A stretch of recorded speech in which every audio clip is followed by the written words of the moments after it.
OK, well, talking of more powers and councils coming together, could a rare moment of unity in the East Midlands have caused a government rethink? This week's decision to restart plans to electrify the Midland Mainline came after a concerted campaign from newspapers, businesses and councils across the region.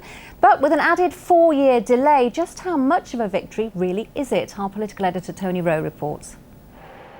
Loughborough, just one stop on the line where the prospect of faster trains to the capital was seemingly hurtling by out of reach. To the dismay of businesses and all politicians in the East Midlands, the project to electrify the slowest intercity line in the country was put on pause after the election. So they united in protest. Now it's back on track, but late.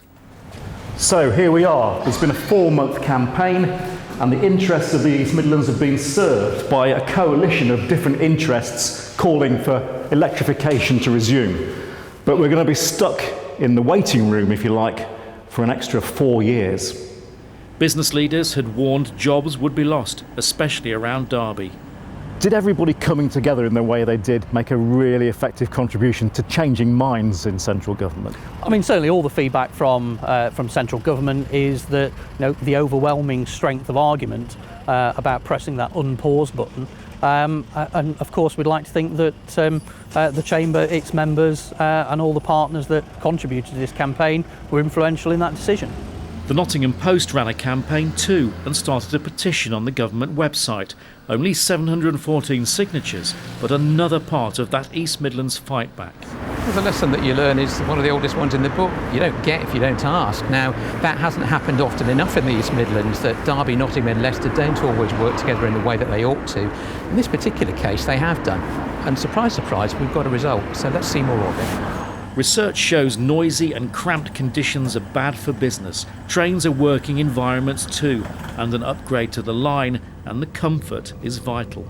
I would rather see money spent in electrification than building new roads. I think spending money on public transport, whether it's trams, trains, cycle lanes or whatever, is a good thing. So, the electrification decision, even though it is a long time in the future, has to be applauded. And the faster route to London will mean more commuters moving to the East Midlands, which will create more economic spin-offs.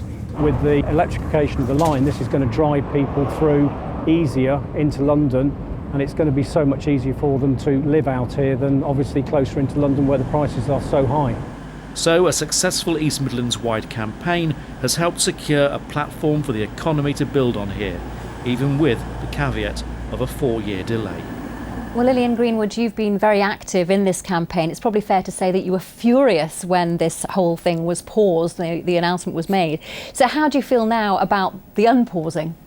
Well, obviously, I'm very pleased that there is this commitment to electrify the Midland Mainline. That's good news. But 4 years delay, that's 4 years when our economy is being held back while other regions are powering ahead. And I do wonder about this announcement. It seems to have been rushed out ahead of Tory party conference without proper planning. And given that it's lack of proper planning that got us into this mess in the first place, I hope there aren't going to be any further delays to this project. Is Lillian right? Have we been conned here? Was this just planned, the timing of it, just perfectly for the conference? No, I think we should welcome the commitment. I mean, the delay is unfortunate, but I mean, as I've often said on this programme, I think the transport infrastructure budget is going to be bled away feeding HS2, and that is an alternative. If we didn't have HS2 on the... But we're celebrating this work starting, but of course there is still that 4-year delay.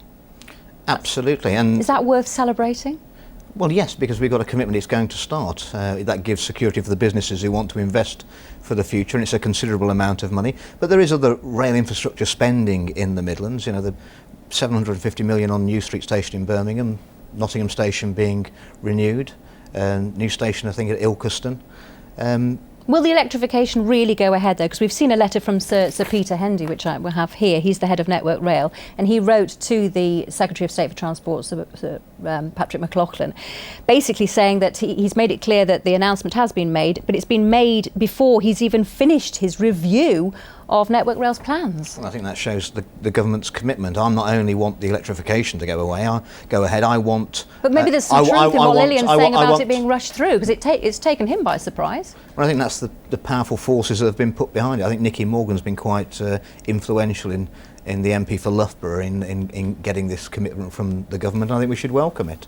The East Midlands engine is firing on all cylinders, but we do need some fuel topping up in the tank, and this sort of infrastructure is what we need to plan forward for. Are you worried, Lillian, that there are still doubts about the financing for this project? Well, of course, I think that should be a concern, especially when we've got the spending review coming up. What other things are we going to lose in the East Midlands? We talked earlier about devolution, and yet we know our local authorities have had huge cutbacks, which is really impacting on our ability to thrive as an economy. You both welcome this news of the project going ahead, and as you say, across parties have been working together on this. What exactly have you been doing as parties, though, to push this forward? Well, look, I've been asking questions since before the election about what was happening with the enhancements budget for Network Rail. It was very clear that there were problems, that there were delays, and part of that was because the government put projects on hold only to reintroduce them later. Costs had been allowed to spiral out of control.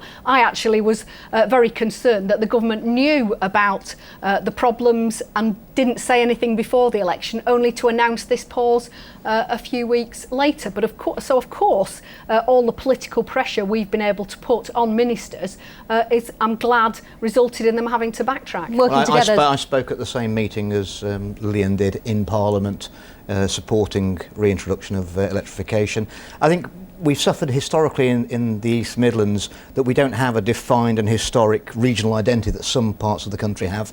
It is important that all the MPs in the East Midlands speak as one voice on matters like this, so that we punch our weight, which is not inconsiderable. I guess people would say, look at the achievements that can be made. That will give great encouragement for us to do. So what else should you be doing together then? I think one question though, Mary, is when we had that meeting... I think finding the fairer funding for the East Midlands. Down in Parliament, is that what businesses need is certainty and not start.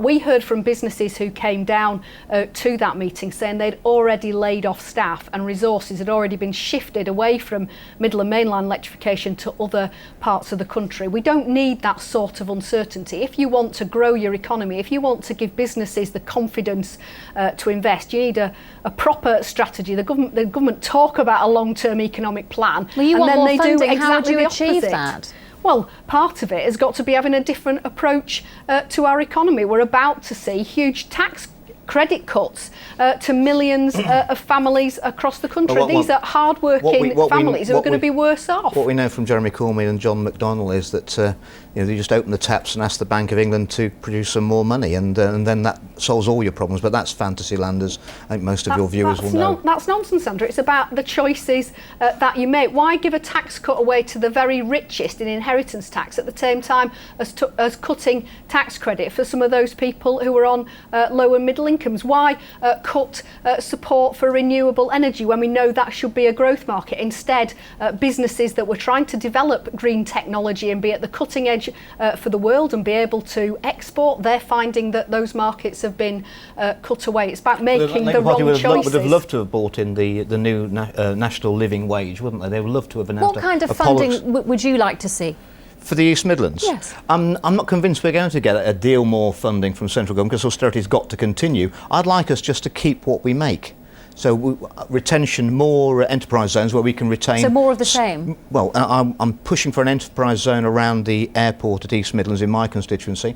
There's likely to be around about £12 million of extra business rates developed there over the next few years. If we could just retain all of that instead of it clawed back to central government, then we can fund our own growth. I think that's, if we just keep what we make in the East Midlands rather than have it bled away to central government, that would suit me just fine, because I think we're a very prosperous region. I think austerity is a political choice, it's not an imperative. You look at the amount of money that we're spending on housing benefit, it isn't going to people, it's going to buy-to-let landlords. Every one of your viewers knows that you cannot, no entity, a household or a business or a country cannot go on spending more money every year than it's got coming in. It's about how you spend the money, well, Andrew. next, spend it productively. What happened when a Tory MP accepted a Labour council leader's invitation to visit a food bank? Anne Weston, the leader of Derbyshire County Council, and Nigel Mills, the MP for Amber Valley, clashed in a Radio Derby interview over the subject after a council report revealed that 1 in 36 people in Derbyshire had used a food bank. Our cameras were there as two of our local politicians saw firsthand the impact of welfare cuts. Chris Doidge reports. This story started in here. What I'd like to say to Nigel is, will you come and spend some time with some of the organisations that are working on this so you can see what the reality is? Will you do that? I'm happy to go to any organisation in my constituency. Can we send somebody with you? I'm happy for you to do that. Hello, Nigel. Good to see you. OK, shall we go in? 2 months later, we're at Salcare in Hena, a food bank, community kitchen and furniture shop for people on low incomes. I mean, the solution to this isn't giving everybody £10 a week more, because a lot of people you'll see will have got themselves in a difficult situation through addictions or gambling or alcohol, or something's gone wrong, basically, that you can't just fix with money. Next stop, a children's centre round the corner, another service reliant on increasingly sparse council funding. Hena's a really good place to come because it's got a lot of services that link up with each other and help each other and work together, but they're all reliant to some extent on public money, whether it's directly from the council, like this place is run by the council, or through grants, and they're all at risk. There are no easy solutions to this. I mean, as all parties have found, you've got to find a way of trying to make it balanced. But I mean, clearly we have to find a more efficient way of doing certain things, but absolutely these services have to have priority. With universal credit about to come in here in Derbyshire and the government spending review in November, it's a critical time now to see if the government's welfare plans get the balance right. I just don't know what will happen with our funding cuts, Nigel, that we can't support these things anymore. The food banks we've supported through public health money, that's being cut now. What's your government going to do about it, basically? It has to be a priority, but it's the problem when we're, 6 years after the recession, we're still spending £70 billion a year more than tax revenue. We have to get that budget balanced, otherwise nothing will be sustainable in the long term. An illuminating morning, but at the parting of the ways, still a significant difference of opinion. So we're back onto austerity again. Anne Weston there seemed to feel that MPs need to see with their own eyes what's really happening on the ground. Councils are having to impose these cuts that are being handed down by Westminster. Are MPs out of touch with the reality of what the impact of these cuts is? I opened some time ago, some years ago, the first food bank in North West Asia. That was at Colville, and I've actually got a visit to the food bank at Ashby-le-Zouch penciled in for next week. If you actually look, the reason most people end up going to food banks or need to go to food banks is because there's a delay in benefits coming to them. And if you look, more of them, as you just said, are opening. But if you look at the figures for benefits being paid on time, under the last Labour government, 86% of benefits were paid on time. Under the coalition government, it was 92%. So that's an improvement. And if you look at the figures for food bank usage, when the OECD asked people, in the last 12 months, have you had a time when you've not felt you could afford to buy enough food? Back in 2007, under the Labour government, it was 9.8% of people in the UK said that they'd been in that situation. People are using food banks because they need to use food banks. When the survey was carried out in 2012, it was 8.1%. So that's considerably less than under the last Labour government. And if you just look at, but if you actually just look at the figures, between 2005 and 2011, there was a 20% increase in food bank usage.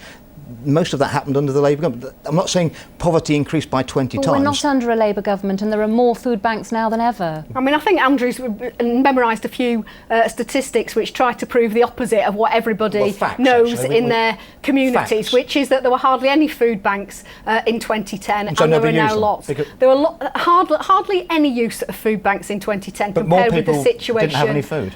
Now, Andrew. That's absolute rubbish. OECD and you can figures. see, I mean, I've been down and seen a number of the food banks in my constituency, and you can see the problems that people in, and they're only going to get worse, as we're about to see these huge tax credit cuts coming, affecting 3 million families up and down the country. People who are in work but low paid, who are now going to have Nigel Mills says it's only people who are addicts, mainly people who are addicts who are using food banks, but we know that's not true, don't we? Well, this is important. The food bank at Hena, and I've spoke to Nigel about this, they don't just give out food parcels, they look at the problems behind the reason why the person's there, and that their figures show they're not allowed to just give out food parcels anyway. Half of the people, over half of the people who used the Hena Food Bank in the first quarter of this year were actually referred by the Job Centre. Well, the Job Centre can only refer them to a food bank because there is a food bank there. It's all part of the big society.